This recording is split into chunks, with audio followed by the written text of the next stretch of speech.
careful with these. This thing's going to pick up.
Hello? Can everyone hear me?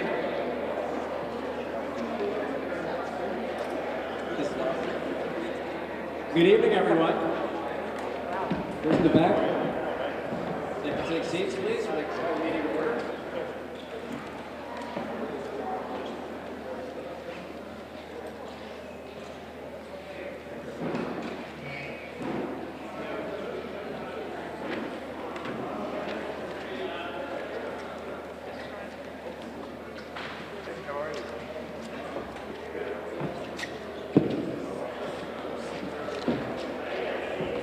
Hello? Can everyone hear me?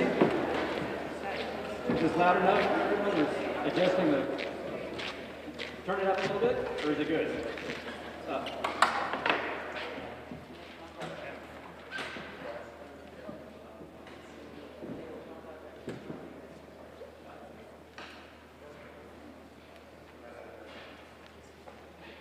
So how is this? That sounds a little better. All right. So I'd like to call the 2023 Arlington Town Meeting to order.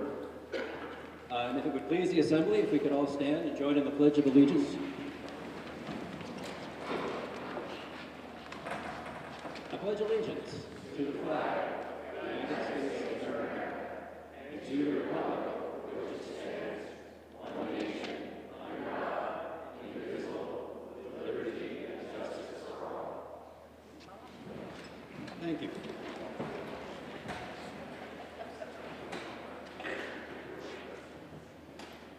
So before we begin this evening, I'd like to introduce everyone here at the front table. We have my far right, your left, I guess, Nick Zayek, the town administrator.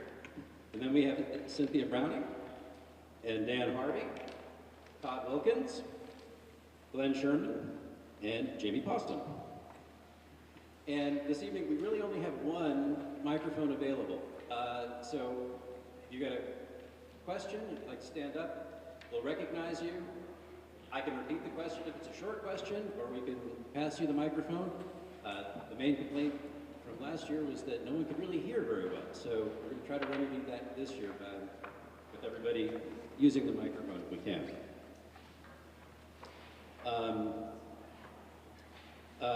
Yeah, we have one sort of housekeeping issue with the annual report. Apparently the fire department report that was published in the booklet was actually last year's. We have copies of this year's at the front table. We have some here if you'd like to take a look.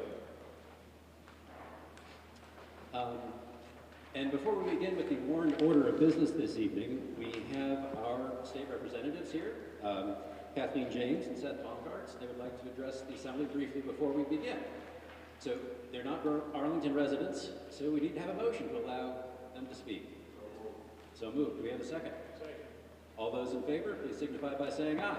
Aye. Any opposed? Motion carries, and I'll turn it over to our representatives. Thanks, John. And thank you for having us. We wanted to just quickly give you a sense of some of the things that are going on in the legislature and some of the things that we're working on, and leave time for a couple of questions. And we want to be brief, though, because we know you've got a real meeting ahead of you. I serve on the Environment and Energy Committee, and so we have a large portfolio, all the natural resources material that the state would deal with, and all the energy material that the state deals with. I thought I'd highlight one thing that we just voted out of my committee, I don't know, last week I guess it was, and that's a reformed bottle bill, a revised bottle bill is the better way to put it. Starting in 2026, assuming it makes it all the way through the legislature, it would add water bottles, all the plastic water bottles that everybody buys, and you see people walking around with, and you see by the side of the road, flavored drinks, those kinds of things, plus wine. So when the bottle bill was passed 50 years ago, wine, actually, believe it or not, was not the kind of thing that it is now, and nobody was drinking plastic water in plastic bottles. And so it applied really it adhered just to beer and soda in cans and bottles. And so this would expand it, and part of the goal is to have this material get truly recycled and recycled, and the bottles and glass and plastic that come in through the redemption system is much cleaner and much more highly sought by people who actually want to recycle it. So it's a more complex bill that I'm going into now. And by the way, the deposit will stay at 5 cents as long as redemption targets are met, and then it can go to 10. And the deposit on wine will be 15 cents. So that's one thing we've done. The number one issue that Kathleen and I heard about during the campaign was housing. And there's a bill, the major housing bill of the session is coming over from the Senate it'll come over from the Senate this week. And ironically, well not ironically, but as it turns out fortuitously, let's say, for our district, half of the bill will go to my committee, the regulatory portion, and half will go to Kathleen's committee because she serves on the Housing and General Affairs Committee, which she'll tell you about. But, so the regulatory portion of that will come to me. And just a little bit of discussion about this. The Vermont Housing Finance Agency has estimated that in the next 8 years, which is fast, Vermont needs to build just to kind of keep up with need. Everybody in this room knows about the housing crisis in Vermont. Just to keep up with kind of what we need to serve current and expected growth in Vermont, we need to build 40,000 units of housing. And the goal of this, I think, of everybody is to have it built as much as possible in town centers. And so the bill is partially about things we can do to make it easier to build in town centers, because the alternative is sprawl, building in forest land, building on farmland. And so that part of it will come to my committee. Kathleen will deal with the Kathleen's committee will deal with the parts of the committee, of the bill that have to do with money, like housing for missing middle, mobile home rehab, etc. But she'll talk about that. And for better or for worse, that's going to be one bill that I'm dealing with in my committee. The second bill is going to be the Affordable Heating Act, which is coming over, which has now come over from the Senate, and it's going to land in my committee. And so that one, this is one that people are probably paying some attention to. It's, I think, fair to say that if we can get to where the bill is trying to take us, 10 years down the road or whatever amount of time it is, we will all be better off, because we will not be subject to the fluctuations of the oil market going up and down, the $2 spike in heating oil that we've had in the last 2 years. And we'll have a much more predictable base between Hydro-Quebec and the few other plants that provide us electricity. But the trick is getting there, and that's easier said than done. And all I can say at this point is that the bill tries very hard to protect or make the transition work for low and moderate income Vermonters. I'm going to be paying particular attention to that in my committee. And the big change that happened in the Senate before it came over to the House is that there is a check back with the legislature. In other words, the legislature has to approve it after the whole plan is put together 2 years from now. So in a way, what this is doing is setting up a planning process, and then there'll be a check back with the legislature for a final vote in 2 years. I'm going to leave it at that for 5 minutes. Sounds good. Thanks, Seth. So I'm Kathleen James, and as Seth mentioned, I have a new committee assignment this year. I have been serving for the past 4 years on education. This year I'm on the General and Housing Committee, and so the parts of our housing, our housing work in the legislature that Seth's committee doesn't do is the stuff that my committee does. So we take a look at big programs that the state funds to help expand access to housing, to help rehab housing, to help build housing all across the state. So the kinds of things that we tend to look at are programs like VHIP, and I don't know who in this room might be familiar with VHIP, the Vermont Housing Improvement Program, but that was funded largely with federal stimulus dollars in the past couple of years, and it provides property owners with grants of up to $50,000 to bring rental units back online. So if you have a rental unit that is vacant because it's not up to code, and you're needing some help from the state to renovate that and bring it back onto the market, that program helps property owners do that. That comes with some restrictions, which is that if you take the VHIP money to bring your rental unit back online, for the first 5 years, you're required to rent first to a family exiting homelessness or to somebody who would otherwise qualify for low-income housing. So it comes with some strings attached. The other program that VHIP sort of spun off is to fund the creation of ADUs, accessory dwelling units.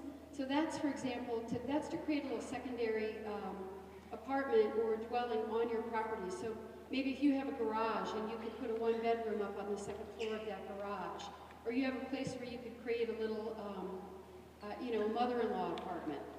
Those grants would be available to help you create that on your property, and if you apply for that grant program and you're successful, the restrictions I mentioned before don't apply, but you do have to keep the apartment at HUD fair market rental rates for the first 5 years. So those are the kinds of programs that we work on. There's a missing middle program that's a pilot. We've got $15 million in that program right now. And that's helping developers around the state try to build housing that, that middle-income families can afford. I think everybody in this room knows right now that you can't build an affordable home in Vermont right now because the cost of materials and labor are too high. And so this is a little pilot program that tries to help provide some subsidies and incentives to bridge that gap. So that's what my committee is working on. It's interesting work, and it's early in the session, so there's not a lot that we've been able to get across the finish line yet. Childcare is another high priority, I think, for all of us. I think we all understand the importance of childcare to our families, to our businesses, to our economy. So there's a big childcare bill that is starting on the Senate side. It's really following up on a landmark bill that we passed a couple years ago, H71. And the goals of this bill are going to be to make childcare more affordable for more families and to try to shore up our early education workforce. Because, you know, the folks that work for our childcare providers work very hard. A lot of times they have to, they've got student loans, you know, because there are degrees and credentials and qualifications that they have to work at our childcare centers.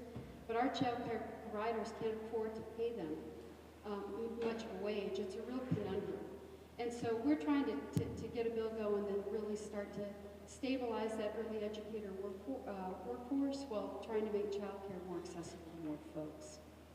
And then finally, I just wanted to talk a little bit. There's a bill that's been getting a lot of attention in the legislature about how we send public dollars to independent schools in Vermont. It is a very hot topic in sending towns.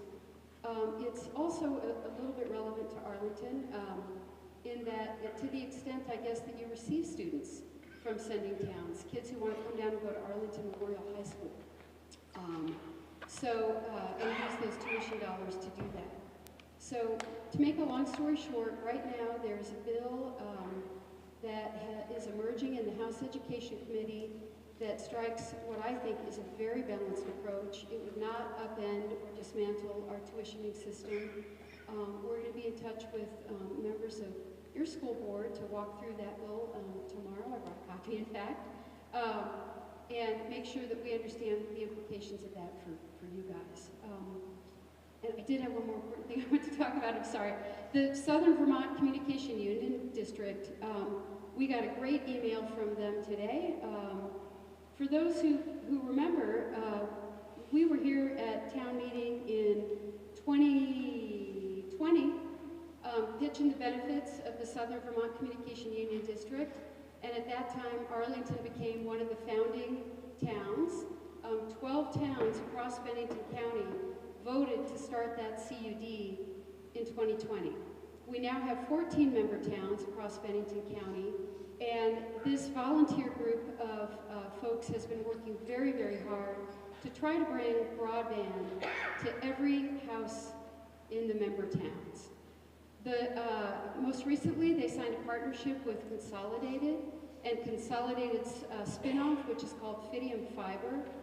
And the really exciting news is that thanks to a combination of Consolidated funding and state grants, the CUD has already come through phase 1. So Bennington, Woodford, Shaftesbury. Last year, folks who live in those communities had a chance to sign up to get high-speed fiber direct to their home. In 2023, Fidium is going to be rolling through the rest of the communities. So that is, let's see here, that is Arlington, Dorset, Landgrove, Londonderry, Manchester, Peru, Pownell, Rupert, Sandgate, Shaftesbury, Sunderland, and Windham. So phase 2 of Fidium's fiber rollout is going to be coming to our communities this year. And there are a couple ways you can learn more about it. Fidium has a website, and you can get on there and type in your address and sign up to get more information or to have them contact you. You can call one of their reps and find out about pricing. I did this a while ago. For me, it's going to be cheaper than Comcast. if nothing else, even if folks don't want to switch over or aren't interested, it's going to provide some competition to Comcast. And we got today a list of all the addresses in Arlington that are eligible to get fiber to the home if you want it. And I left that with Robin. If anybody wants to email me, I'm happy to email you the list.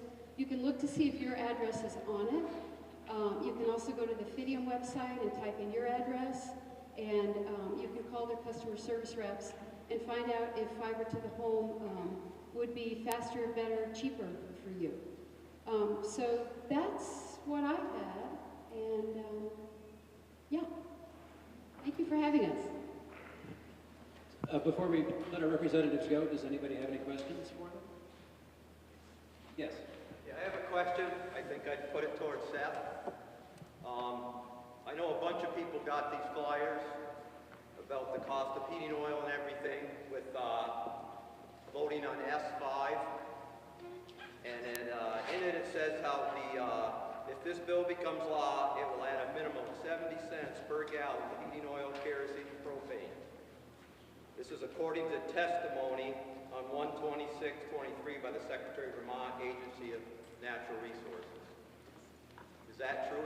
That's how? Did you first of all did you vote on this? And yeah, and did you vote yes? No, it's just coming over from the Senate.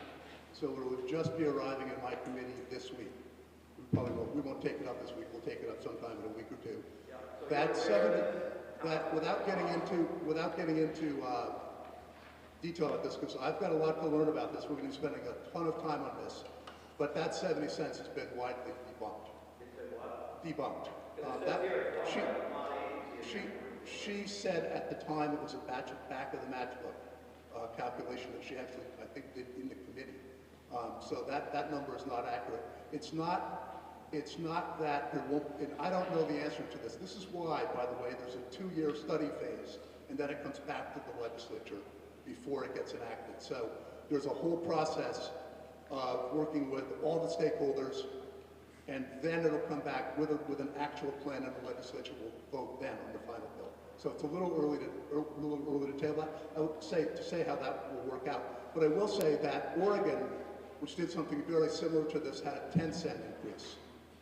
So the thing about it is, the real goal here is to get control of this thing. We have no control now with the global oil markets going up and down. We had a $2 increase this year as opposed to even the 70 cents. And when we have energy that we're producing ourselves, it's much more stable, and it's actually, electric is a lot less expensive per heating unit than heating oil. So we will see is the real answer to this, and that provision that got added in the Senate about the check back into the legislature, and the legislature having to vote the final time before it goes into full effect, is I think a very big change that happened in the Senate, even since before that, after that was sent out, because it happened just a couple days ago. I just wanted to chime in. I'm really glad, actually, that you brought the flyer and that you raised this issue, because I got a flyer in the mail today, too. And needless to say, you know, a flyer like that is pretty upsetting. So I wanted to just elaborate on what Seth said. This is a controversial bill. There's no getting around that. There are people who have really strong opinions on both sides. And it's very natural, I think, for folks to start seizing on one piece of testimony and spin it, I guess. And so when we're up in the legislature, we're hearing competing testimony all the time. So Secretary Moore did come in and say that she had done some back-of-the-envelope calculations, and she thought that this bill might add 70 cents to the cost of heating oil, but that she could be wrong. We've had since quite a bit of testimony casting that number into doubt. So how do we figure it out? Well, how we figure it out is we make sure we know the costs before the bill goes into effect. I think the important thing to understand about the Affordable Heating Act, and I've had a lot of meetings with constituents about this bill, trying to walk them through it. It's a complicated bill. The most important thing to understand is that if this bill becomes law, so if we pass it this year, the next 2 years will be spent writing out a very, very detailed plan, every single rule in detail for how this would go into effect. That includes 4 reports back to the legislature, and it includes a very detailed cost-benefit analysis of exactly what the upfront cost would be and exactly what the savings would be, because it's also estimated to save as much as $2 billion by 2030. So we've got a lot of numbers flying around. So 2 years from now, if this becomes law, we would have a significantly more detailed amount of information, and the legislature would have to vote on it again. But I think the most important thing to understand is that if this bill goes through and starts going into effect in January 2026, it's not going to require Vermonters to do anything. It sets up a marketplace that will, fuel dealers will be the obligated parties, right? So what does that mean?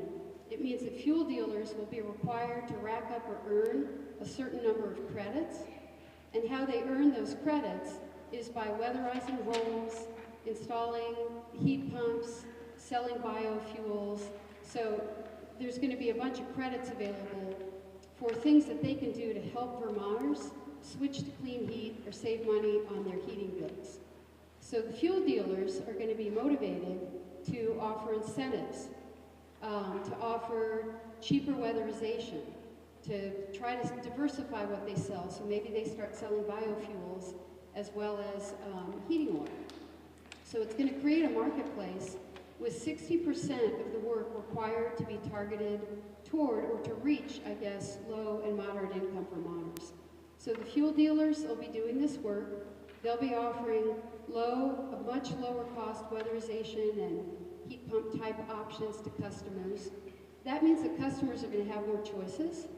So if you want to get heat pumps and it works for your house and the finances work for your house, you'll have a lot cheaper and better ways to do that. If you don't want to do it, don't do it. You're not going to be required under this bill. If you want to weatherize your home, probably be cheaper for you to do that. You don't want to weatherize your home, don't weatherize your home. So it's a complicated bill. It's, when you boil it down to a kind of what I call a scare tactic, like it's going to make the price of your heating fuel rise, well, that's politics, right? So. It's actually government that said that, the state of Vermont said that. I understand what you're saying.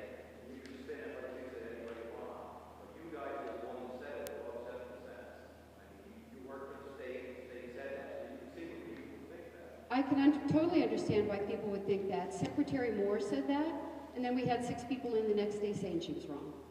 So, you know, who are have just as much expertise as she does. And that's one of the things that can be very difficult, actually, about serving in the legislature, is that we get competing testimony all the time from people who have a lot of expertise. Experts disagree. And that's why I think this check back with the cost-benefit analysis is really important, because if we come back in 2025 and the cost-benefit analysis shows that this is going to jack the price of heating fuel up beyond what folks can afford, or jack it up beyond some, to some unreasonable way, or that it's going to really hurt Vermonters, we'll have a chance in the legislature to vote it out and say, hey, looked like an interesting idea, but this isn't going to work. And I would be happy to talk to anybody about this bill at length. I've done a fair amount of reading on it.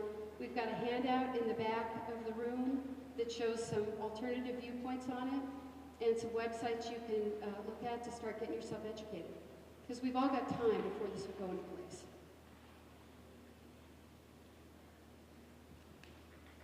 Okay, we have a lot of retired people saying in our, I'm just thinking of that, something like this is catastrophic. I think that's a really important thing to raise. So, Thank you for bringing the question. Yeah. Because it is concerned to people, and we have the same concerns in mind that you do. the best estimate I've seen is that if this goes into effect, we could expect something like maybe 10 cents on the gallon. I don't know. That's, again, something that we'll know a lot better 2 years from now when this detailed study comes back. But when I think about maybe 10 cents, I compare that to the $2 swing that we've seen in the past 2 years that we don't have any mechanism in place right now to take care of. We don't have anything in place to help people with that. You know, Putin invades Ukraine and the price of heating fuel goes up by $2. And we don't have a market mechanism in place to do that. It could, and that's why we're trying to get folks to a place where they can make the switch if they want to.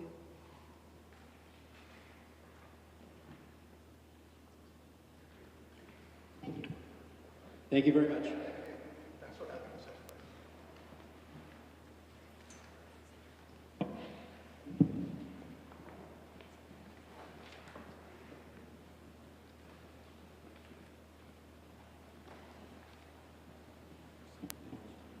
So before we begin with the warned order of business tonight, I have been asked by the Select Board to present 3 memorial resolutions to the following citizens for their service to our community: Lawrence Malloy, Frederick Hoyt Sr., and Donald Brown. I'll read the resolutions. Whereas Lawrence Malloy, a lifelong resident of Arlington, died on July 17, 2022, after serving his community for many years. Whereas Larry was also dedicated to helping the town not only as a longtime Select Board member, but also as our representative in the Vermont State Legislature. Now therefore, be it resolved that the community of Arlington take public note of its loss in the passing of this valuable and esteemed citizen, and be it further resolved that this expression of sympathy be extended to the family of Lawrence Malloy, and that this resolution be made a permanent part of the record of this meeting on this date of March 6, 2023. The second one. Whereas Frederick Hoyt Sr., a lifelong resident of Arlington, died on May 14, 2022, after serving his community for many years. Whereas Frederick was also dedicated to helping the town as a lister and serving on multiple organizations for many years. Now therefore, be it resolved that the community of Arlington take public note of its loss in the passing of this valuable and esteemed citizen, and be it further resolved that this expression of sympathy be extended to the family of Frederick Hoyt Sr., and that this resolution be made a permanent part of the record of this meeting on this date of March 6, 2023. Whereas Donald Brown, a resident of Arlington, died on January 14, 2023, after serving his community for many years. Whereas Donald was also dedicated to serving the town on the Zoning Board of Adjustment and as Justice of the Peace for many years. Now therefore, be it resolved that the community of Arlington take public note of its loss in the passing of this valuable and esteemed citizen, and be it further resolved that this expression of sympathy be extended to the family of Donald Brown, and that this resolution be made a permanent part of the record of this meeting on this date of March 6, 2023. Is there a motion from the Select Board to allow these resolutions? And a second? Second. Any discussion? All those in favor of adopting memorial resolutions as presented, please signify by saying aye. Aye. Any opposed? The resolution is carried. Thank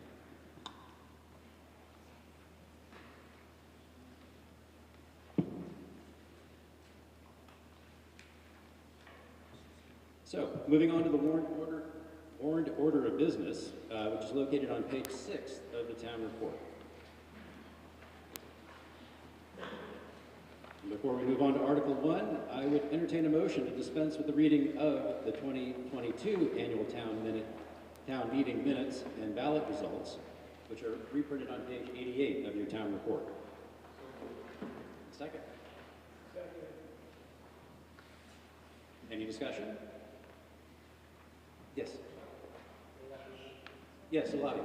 Do you have discussion on this? No. Okay.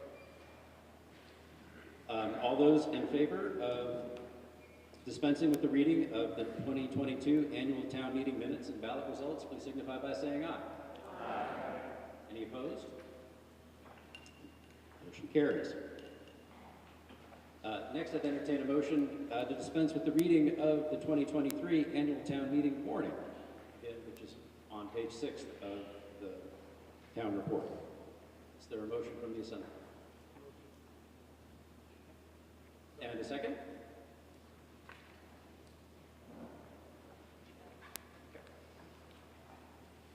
All those in favor of dispensing with the reading of the 2023 Annual Town Meeting warning, please signify by saying aye. Any opposed? The motion carries. The first order of business tonight is Article 1, to hear the reports of the town officers. And as I mentioned at the beginning, there's an updated report from the fire department. It's available here and in the back.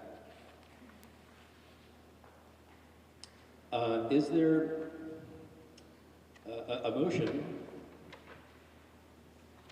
to hear the reports of the town officers?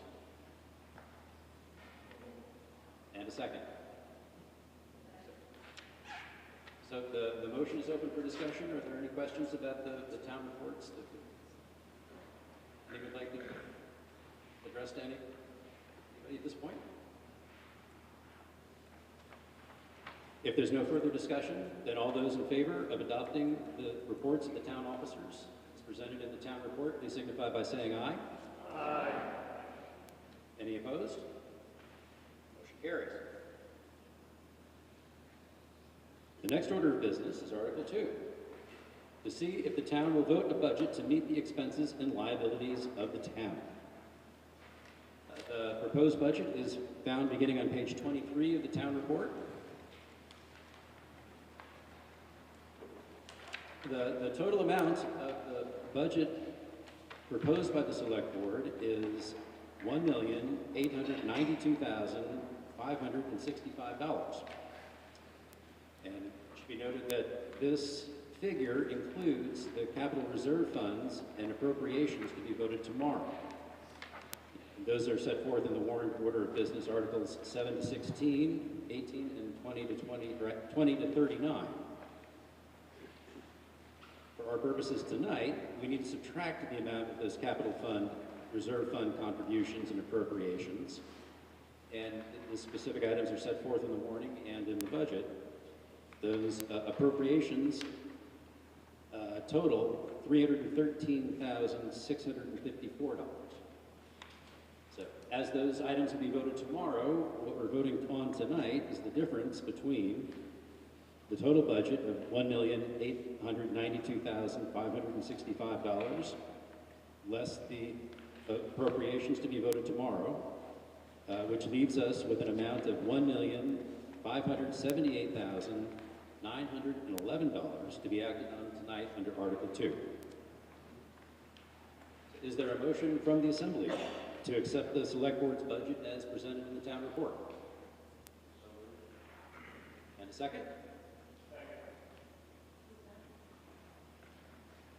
So, the article is open for discussion. I'd like to turn this over to Nick at this point.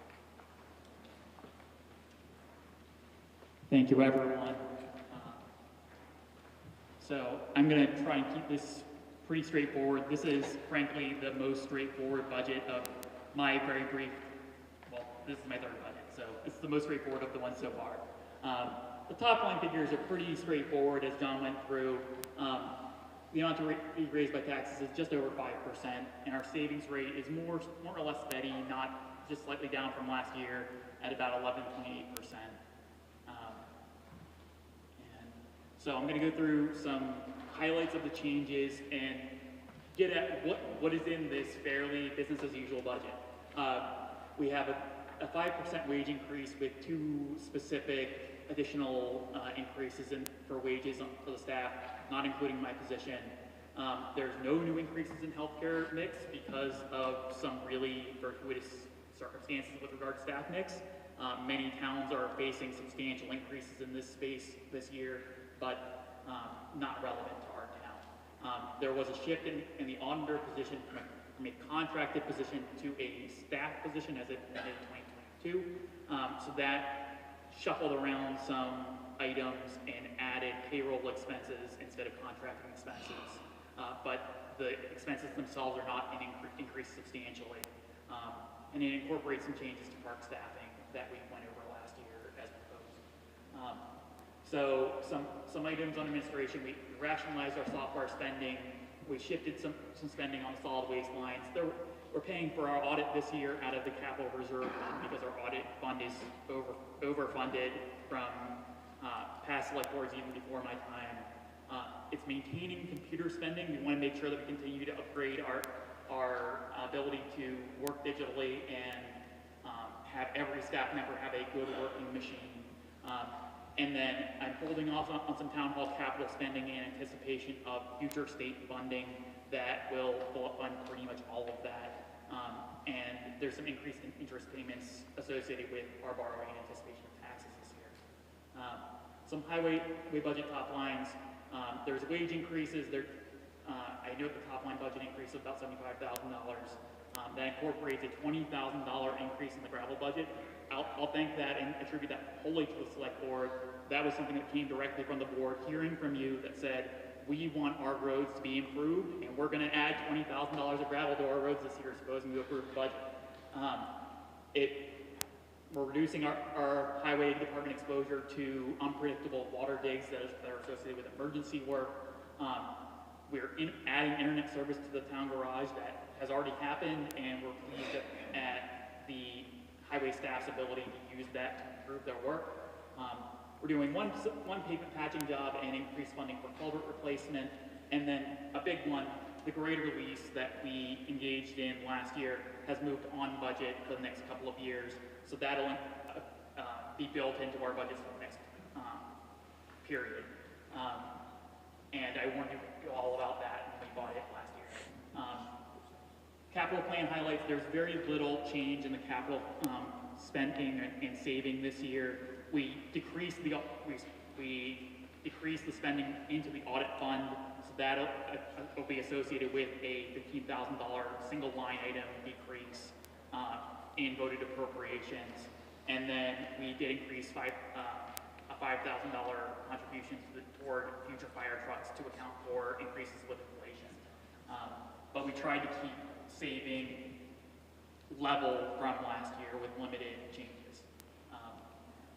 And then a couple other notable changes. We were shuffling money around within the fire department. You'll notice a lot of the lines shifted in the fire department to accommodate current expenses, and we added to a training budget. And then the park, we worked the budget to account for our current staff mix, and we moved a bagger item from last budget slid into this year due to late deliveries. So that's incorporated into that budget. And a couple of things to look forward to in the park are the addition of a new greens mower and a golf cart of some sort, so that Willie can get around the park a little bit more efficiently and make better use of his time than walking from one end of the park to the other. So now we're back to the bottom lines. As you can see, they're exactly what was on the first slide, and frankly, this is a pretty business as usual budget. So I hope you took that away from this presentation, and I look forward to any questions. Thank you.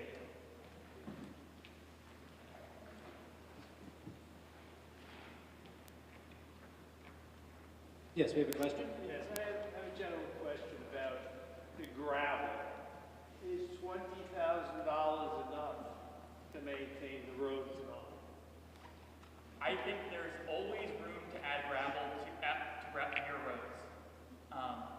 But $20,000 is going to make a big dent in this, and I do note that we're going to get a lot of bang for that buck because some amount of that will be offset by state grants and aid funding, and that will allow us to get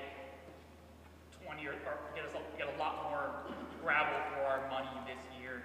We're seeing record grants and aid funding this year due to money flowing from the federal government to the state for that program, and that is going to be targeted at parts of West Arlington and River Road, all of which that are within 500 feet of water. So there will be substantial gravel laying this year, knowing that our existing gravel budget was substantial, but if the members of the public want more gravel, I think that there's always room in a budget for more gravel. But yeah, that said, we are limited with how much time it takes to get those down to truck it all. So there is diminishing returns here, but at least for now, this number is one that I'm comfortable with and was above my initial proposed budget. So thank you to the select board for that change. Well, just my concern is there are a lot of roads, especially Ball Mountain Road. I see a grader out there like once a month, basically. And they're out, you know, loosening up the gravel and laying it down and whatever else. And a month later, it's gone. And there are potholes everywhere, regardless of the season. So I'm just questioning $20,000 because Ball Mountain Road is only one road, and there are many, many other roads. Absolutely. I think Cynthia wants a crack at this one. I think that there are many roads that have structural issues. As you know, a dirt road should have a crown like that so that the water flows off, and a dirt road should have ditches so that the water can drain away. There are many of our dirt roads that either never had that or over time it's kind of gotten diminished. So what we have to do is gradually over time maintain the good roads we have and rebuild the crowns on many of the dirt roads that have lost their crowns and don't have the good ditching. And the state funds that Nick is talking about is going to help us do the ditching and help us get the crowns and the drainage. But it's going to take a long time and it's going to take a lot of gravel. So this is just something we're going to have to be working along on. But there's a limit to how much work per mile of road that our road crew can get done any different year. So there's no point in buying $100,000 of gravel if they can't put it to work for us. But we really know that there are structural problems with the roads and we can fix them. It's just going to take time.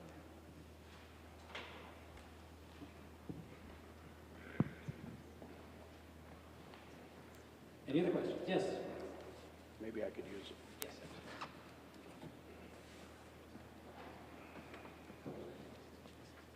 Excuse me for not standing up. I don't have the best balance. My name's Tom Williams. I lived on River Road for about 35 years. And the road has never been as bad as it is this year. I'm sure Jamie knows it. I know Glenn, I see Glenn on the road. It's like a third world country. And excuses don't cut it. Why is it worse this year than any other of the past 35 that I've seen? I don't know the answer, but I know that the road hasn't been graded in a long time. I know you have the right equipment. Maybe you don't have the right personnel. Maybe the select board or the town administrator is micromanaging the road crew. I think if you have the right road crew, they can get the job done. I look at the roads in Sandgate, they're like highways compared to our third world country road on River Road. I had hoped John Nolan was going to come with me tonight, but John's sick with the flu. But he was going to relate some spirited discussion that he had with the road foreman. And Glenn, Joe Nolan said he wished he could be here, but he said he has to be in Sandgate at their select board meeting, making the things run smoothly up there. But I think we need a change. I don't know what the change is, but it's just unacceptable. I know the road crew is out there trying to patch and fill up, but when you don't do the right thing in the spring and the summer, there's no catching up. So, as I said, I don't know what the answers are, but there has to be a change. It's terrible.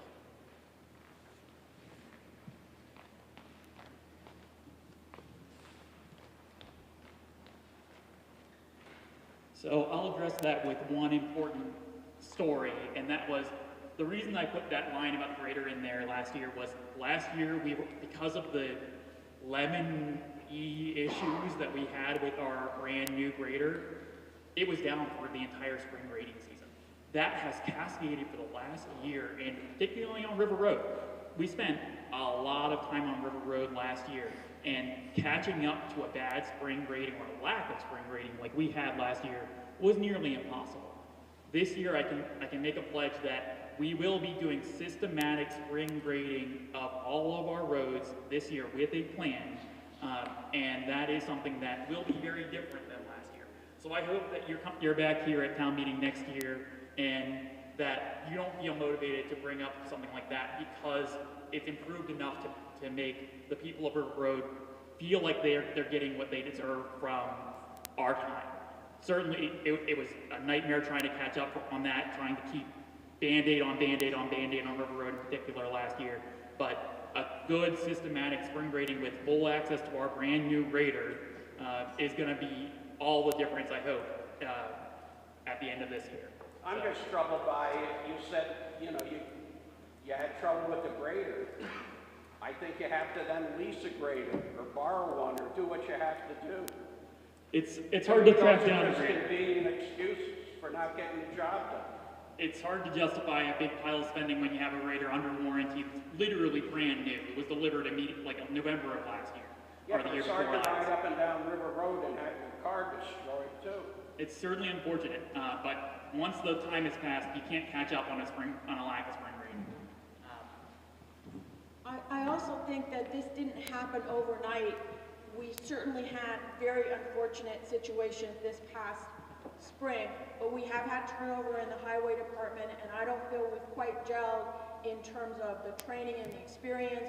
One thing we've learned is that grading is not as easy as it looks, and there are certain times of year when it works and you have to do it the right way, and once we got behind, it just was impossible for us to catch up. But again, River Road is one of the roads that's going to have systematic improvement related to the clean water funds from the state because of the Battenkill and all the streams.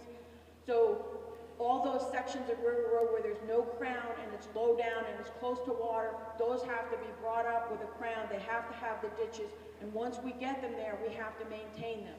We didn't have the kind of systematic grading, not just this last year, but in several previous years. And so, without our realizing it, things deteriorated. So it isn't an excuse, it's a reason. And when we know what the reason is, we have to do everything we can to make sure those things don't happen again. So if we lose the grader for some reason, we have to try to lease a grader sooner, because we didn't do that. And we have to grade at the right time in the right way and get it built back up. But you're not telling us anything we don't know, because many of us ride that road and Ballmount Road and all the roads all the time, and we are not where we want to be. And we have to work really hard to get back there. So that's why there's money in the highway budget for the gravel, that's why we're paying our crews, that's why we're buying new equipment over the past couple of years, because it's not acceptable. But I do think that we have a plan in place to try to get back to a better place. And I just want you to know that last spring and summer, I myself filled 70 potholes, 70 potholes on River Road. So I just want you to see that I put my shovel where my mouth is.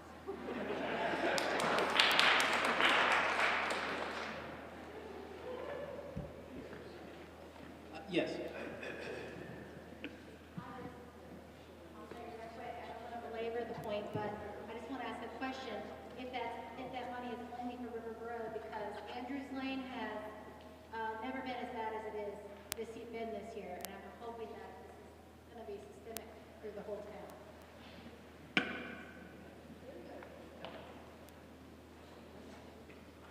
The money that I'm referring to about River Road is special state money about clean water to fix the ditches and the road to prevent pollution of the Battenkill. So we're getting a special fund of state money for that, and we have to do that.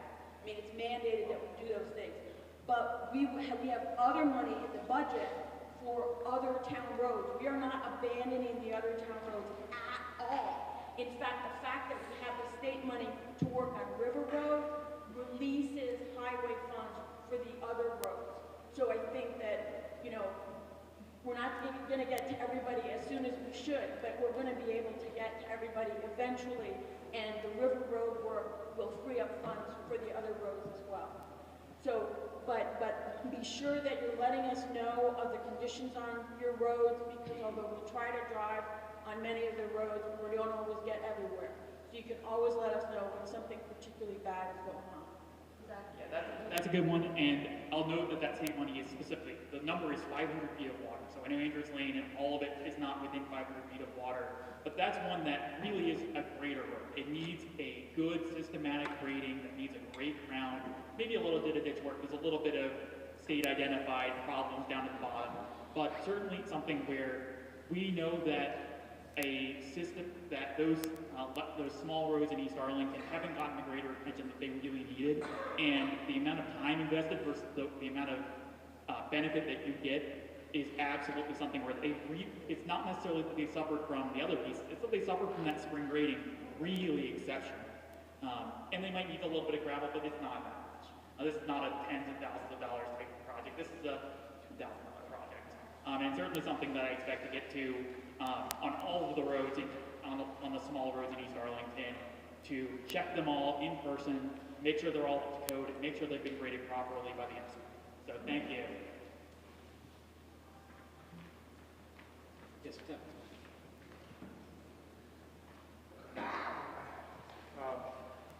You can relax, this is not about roads. I'd like to start a very brief discussion on public safety. And the line in that budget is on page 27. Okay? It appears that in 2022, we got about 25% coverage based on what was contracted for and budgeted for. And that was due to the staffing situation with the Vermont State Police. Okay, that's the world we live in. My question is this: is this community comfortable with that minimum coverage? And if it's not, should we start looking, as we used to in the past, looking at the Bennington County Sheriff's Department for coverage? Now that we have a new sheriff, it's going to bring some accountability to that, in my opinion. You know, Arlington's been very fortunate, but we're not immune. And I'd like to be a little more proactive.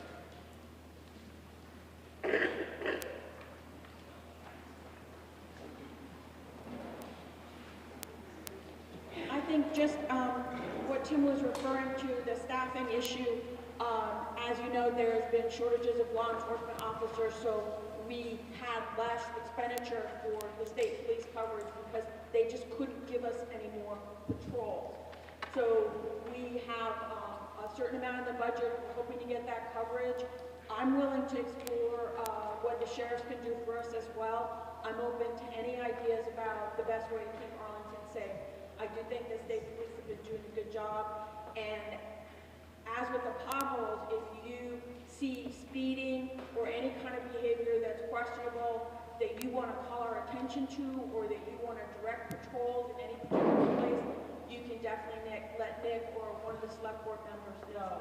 But I think that Tim raises a good point, and we should always be open to different alternatives about the best way to keep our community safe.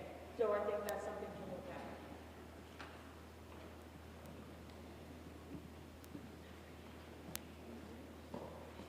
Do we have any further questions or discussions about the budget as proposed by the select board? Bobby. This may seem picky, but I look at this budget and the formatting of the numbers.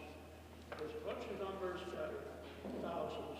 Then there's another one that has cents on it. Why aren't the numbers all formatted the same way? It would make it a lot clearer and quicker. So the cents are almost exclusively, I hope they're exclusively in the actual column. I don't want to trim actual spending. I want to make sure that that's 100% accurate so that everything adds to the bottom of the columns. But there are some, you'll notice that there are some, or many round thousands, or a number of them are very specific things that come out of math problems. So if you're seeing nitty-gritty, things that are dollars instead of rounded to a 10, I try to round to tens and things like that where appropriate, but cents should only exist in that actuals column. We'll certainly look at formatting the budget differently so it's a little bit more intelligible. Next year, we have now had 3 different years of 3 different people preparing the town report. Thank you to Allie, who helped me with this year and did the bulk of the work. And I think we're gonna take some thoughts from and lessons from the other towns in our area that have their budget portrayed in a more clear way as we have a second cut on this with our new plan of preparing the budget and for presentation to the public. So thank you for noting that, and I'll take that to a broader point of trying to make clear that we want to be reforming this in a way that is more intelligible to all. So thank you. Yes. Yeah, I'd just like to know if any of the monies budgeted in the budget address the status of the Bennington Crossing Bridge. So the Bennington Crossing Bridge, this is an important update for all of you. The main item that addresses the Bennington Crossing Bridge is that sinking fund item tomorrow for the bridges. Before the bridge was closed, we were putting away something like $10,000 a year for bridges. We tripled that when the Bennington Crossing Bridge closed. Right now, we have engaged MSK Engineering to do a grant-funded study. So we're paying about $10,000 and change for that study out of pocket, and that will provide us, getting us halfway. It gets us a design and it gets us the clearance from the state to engage in either a repair or replace plan for the historic bridge. We had funding to replace the bridge, and then the state realized that it needed to be studied first to make sure that we weren't destroying a culturally significant historical resource. So we're glad the state was able to pivot on that to funding a study based on the recommendations of their staff and the guidance that we've gotten from other towns.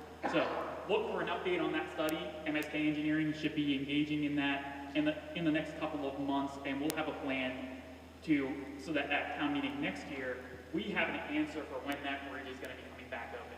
It may be a situation where we're either fishing for state money to get up to $200,000 to pay for its replacement, or within a couple of short years, because of that increase in saving for bridges, we'll be able to buy it out of pocket whether the state comes forward or not.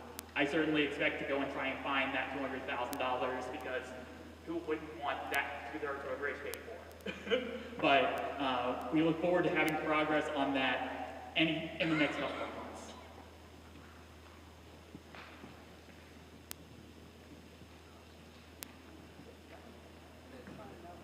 Any other questions or comments on the proposed budget by the Select Board?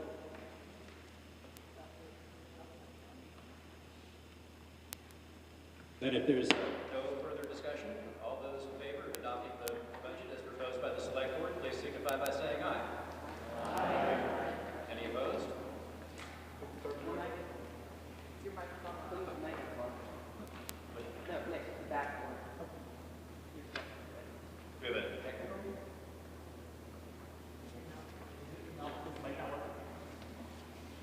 Can people hear me? Or did it? You got a connection?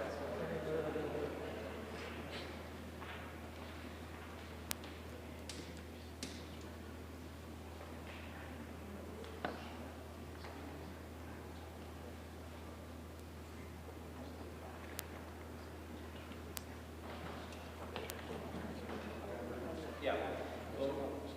Well, the crack technical team's working out these details. We'll move on. All those in favor of adopting the budget as proposed by the Select Board, please signify by saying aye. Aye. Any opposed?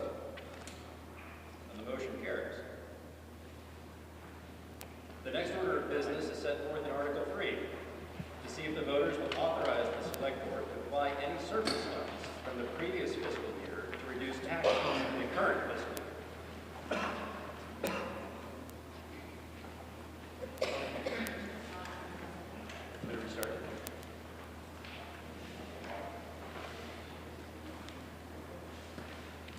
So, as stated, the purpose of this article is to authorize the Select Board to apply said surplus to reduce taxes against the next fiscal year being discussed tonight. An example of this is now is shown on, or how this was done in 2022 is shown on page 21 of the town report. In that instance, when the tax rate was set, the amount to be raised by taxes was reduced by the $19,000 we had on hand at the end of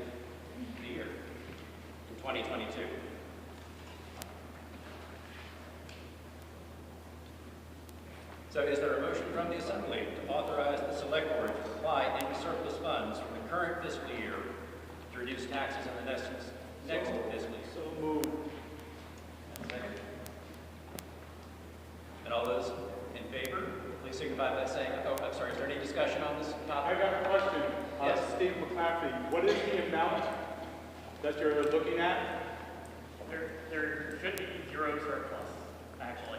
Thank you. And I can refer that to the record. This article was warned before we had the final number. So this article is really new.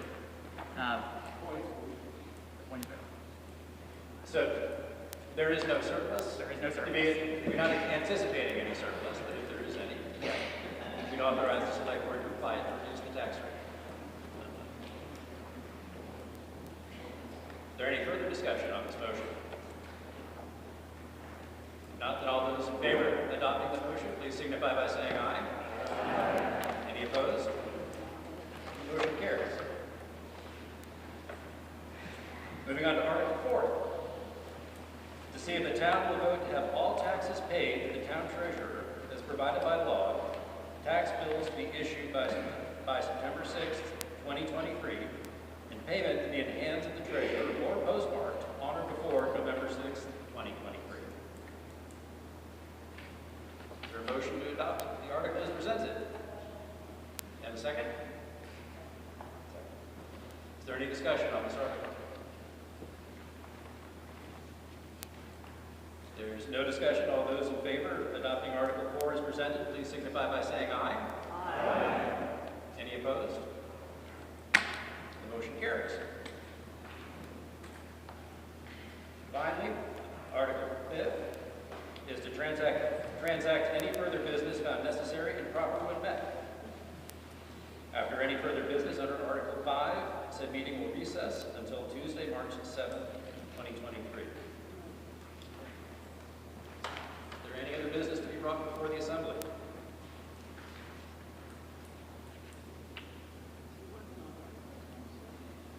Then, if there's no further business, I would entertain a motion to recess.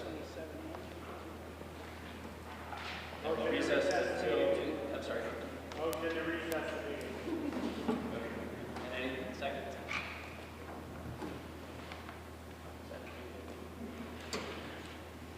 All those in favor of the, I'm sorry, we have, the microphone seems to have given up the ghost, so you want to kind of come to the middle of it?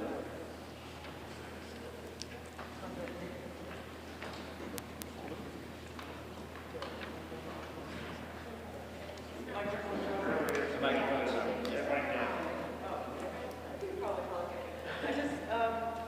I'm here as a representative of the Arlington Rescue Squad. I've been a volunteer since 2005. I want to thank the town. I want to thank the fire department. We've been working together. They're limited volunteers.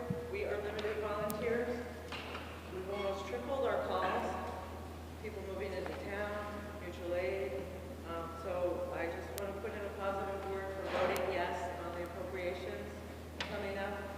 And we're working on plans to do more training, joint training together, and looking at, how we can maybe work with the fire department, buildings, municipal, public safety, whatever you call it. I think it's time, if you read the 7 Days article about rescue squads and the lack of volunteers, we all know that. So look in your papers, read about it. Thank you to all the volunteers who are, coming out in the middle of the night, helping us. So please vote yes for the appropriations. Thank you.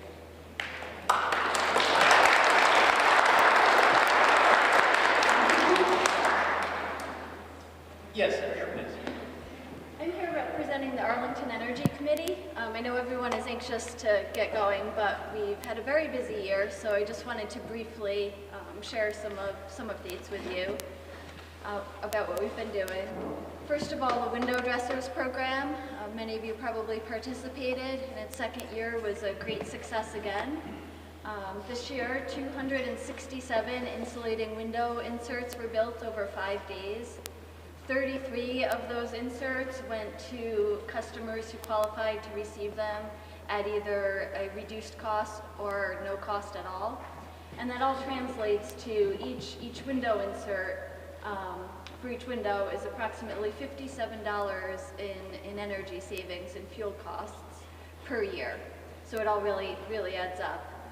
We wanted to give a special thanks to Paul, Melissa, and Kelly at the American Legion for hosting us, and to everyone in the community who jumped in to build windows, to drop off food. For the workers, special shout out to Roger Hansen for going the extra mile and building some extra tools for us to use in his workspace. It's just so nice to see the community come together at an event like this. Also, a bit of exciting news.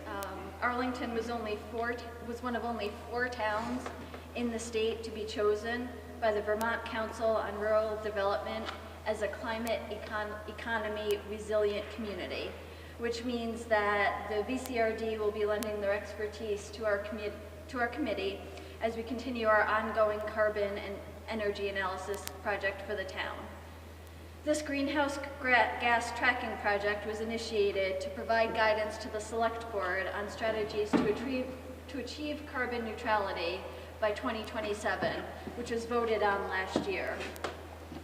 The project seeks to understand and make recommendations on ways that town-owned facilities can be more efficient, thereby lowering the town's carbon footprint as well as taxpayer costs. Last, just a quick save the date. Arlington Energy Committee is partnering with other energy committees in the North Shire to host an energy fair. That'll be on April 22nd, Earth Day, at the Manchester Town Office Complex. If you didn't stop by the table on your way in, there is a table in the lobby on the way out, and you can pick up a flyer for that fair, as well as our survey. The committee put together a brief survey. We want to continue receiving your input and helping to identify ways that we can help you make your homes more efficient going forward. So if you didn't pick up one of those surveys, we brought some in too. If you want to raise your hand, If anyone needs, pass them out now. It'll just take a few moments to fill out, and then you can drop them off on your way out the door. Thank you.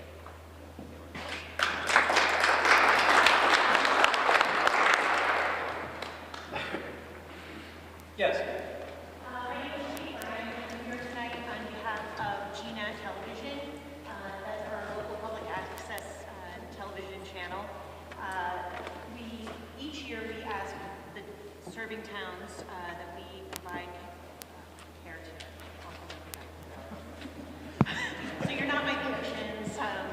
To our serving towns, we have 11, we ask for $2,000 to cover the services that we provide. So we have some young gentlemen here tonight reporting and for air our meeting this evening. I encourage you to vote yes to Article 39. Last year alone, there were 33 televised meetings for Arlington that were covered. So $2,000 over 33 meetings doesn't go that far. So I hope that you'll consider voting yes on Article 39 for GNAT Television. Thank you.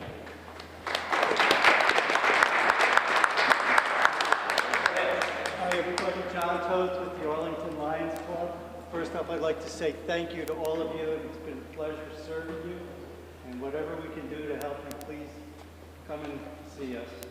I'd like you to support us on Article 41, keeping our tax exemption so that we can continue to give you 100% of whatever monies we get to go back to this town versus, the tax situation.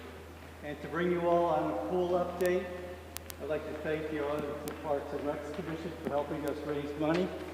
And phase 1 of the project has been completed. We've dredged the pool, we put new sand down, and we're hoping for this summer that you guys can be using this pool as it was 20, 30 years ago. So I'd like to thank everybody who donated money. And like I said, if you could support us on Article 41, vote yes.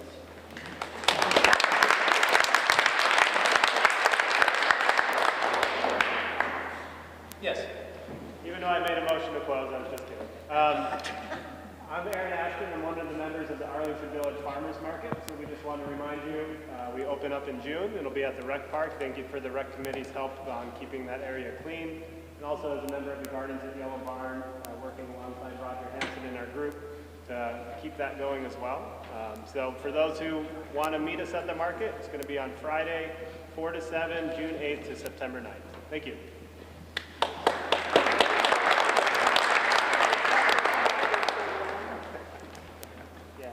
Yes. I'd like to speak on behalf of Habitat for Humanity, Article 38, for $779. I think it's a bargain. We've built 2 houses through the years in East Arlington. The grand list value on those 2 houses combined is over $300,000 at a tax rate of $1.45 per 100. That is somewhere in the neighborhood of $4,000 a year in taxes on homes that Habitat has built. So that sounds to me like it's a pretty good bang for the buck. Is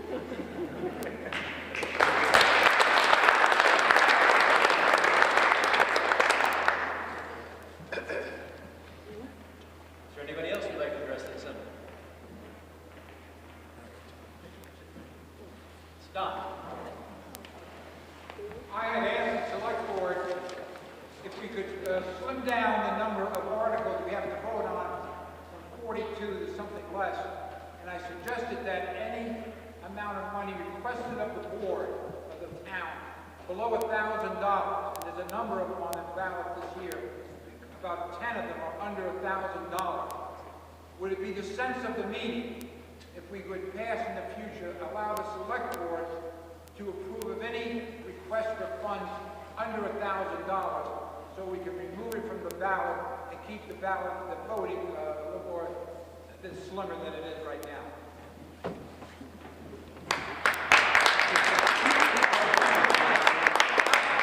It would be great to see what would be the sense of the meeting if a request comes in from a nonprofit below $1,000, the select board has the authority from the town to approve it or not approve it.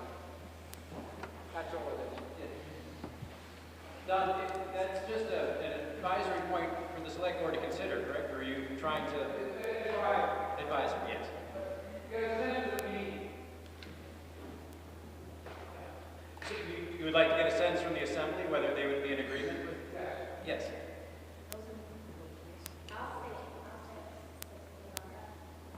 Yeah, I'm not sure that that could be a binding resolution, because that may be statutory, that they have to bring that to the voters.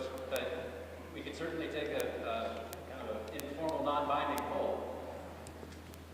Yes. Would you like to? Yes, let's do it. Yes? It was up to the select board to finance this. We already had the budget. Well, those are there may be some statutory requirements that would, for these types of requests to be, appropriations to be included in the town budget, they may need to be brought and voted on in this fashion. But we can certainly get a sense. I'll answer that. The board, probably 15 years ago, decided that previous to that, everything was on the appropriations. It was the sense of the community. I don't think it was accurate, but the sense of the community was we sanctioned it. So we changed our policy, and so anything that's on the appropriations that is a new request or an increased request has to be petitioned. Manchester does that, other communities in the area do that, but the reasoning is those appropriations, those outside appropriations that are not to directly to fund sinking funds within the town are your choice. You vote on those. We don't add those to the budget. And then they're significant. It's over $300,000. So by you guys voting them, you're at least aware that they're there. And we haven't said, yeah, vote on this. So it's a little bit of a balance, but I agree with the concept that Don's bringing up. What I don't agree with is how many people are going to come with their hands out for the $1,000 or less that don't, they just automatically get put on the budget without being voted on.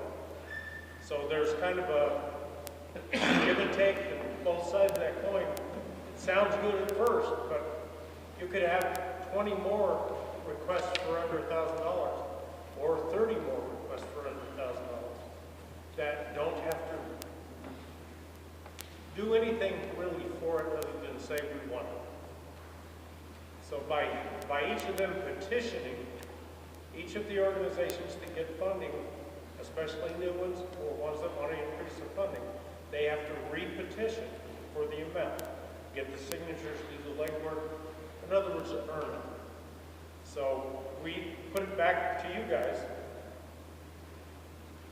to vote it, because each one of those is an individual decision that you consciously need to make, and we're just saying, it's your choice.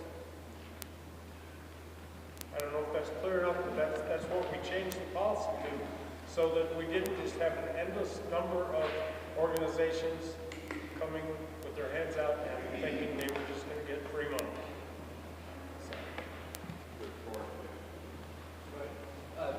Let's go back to Don first, and then we'll come here. I just want to get back to Dan, what Dan was saying. I voted already, and I went through the ballot. When you vote on Article 8, it's $50,000 that you've got to decide which way you want to go for. Article 34 is $295. Numbers, when you present them, have relevance. And I'd rather the town focus more on the $50,000 and give the authority to our select board, which we elected, to pass on the $295 whether they want it or we don't want it. But keep it off the ballot to make it more efficient for us to vote on a significant item that require some concentration. Yes, I don't think it's just the matter of the total sum of the budget item. I think transparency plays a lot in the allocation of funds that the town has to give. And I agree with Dan that we should still have that choice, even though it's a nominal amount. I think the transparency and to understand what organizations are applying for the funds to the town hall. John? Yes. I think that what both Don and Dan are talking about is what's the right balance. And we may not have the right balance. So I personally would like to suggest that the select board revisit this issue and see if what we're doing now makes sense, see if there's a way to address the question of the length of the ballot, although I do want to point out that many people would be really happy to have a long ballot if they could just vote. And here we are, we have a chance to vote on where our taxpayer dollars go, and I think that's a good thing. I think the transparency is a good thing, even when it's a small amount of money. But we may have gone too far in terms of that long list, and there may be a different balance to be struck. So I think this is another thing that we should put on our list to discuss, and perhaps we could invite several of you in to discuss at the select board meeting as we get ready for next year. Because I think we always want to, many of these issues are never settled. We always want to revisit things to see if there's a better balance to be struck. So let's take it under advisement and see if we can look at it again and report back next year. Your point is taken, don't get me wrong, but the transparency is one good point that I didn't bring up. But the other thing that we do with those outside appropriations is we ask the organization to provide us with a financial statement. Some of them do, some of them don't. But that gives us, how is it being used? How is what you're asking for the taxpayer to pay for being used? And most of them comply with some sort of a statement or a financial, but we know how it's being used in the community. So.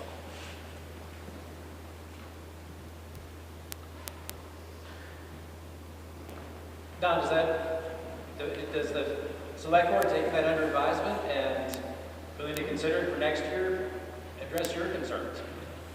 That'll be fine. Let's find out a special meeting in July keep on attending.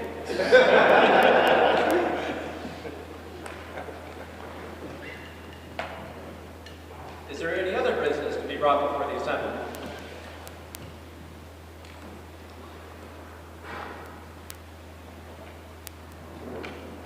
If not, then all those in favor of the motion to recess until 10 a.m. tomorrow, voting here in the Arlington Memorial High School Gymnasium, please signify by saying aye. Aye. Any opposed? Motion carries.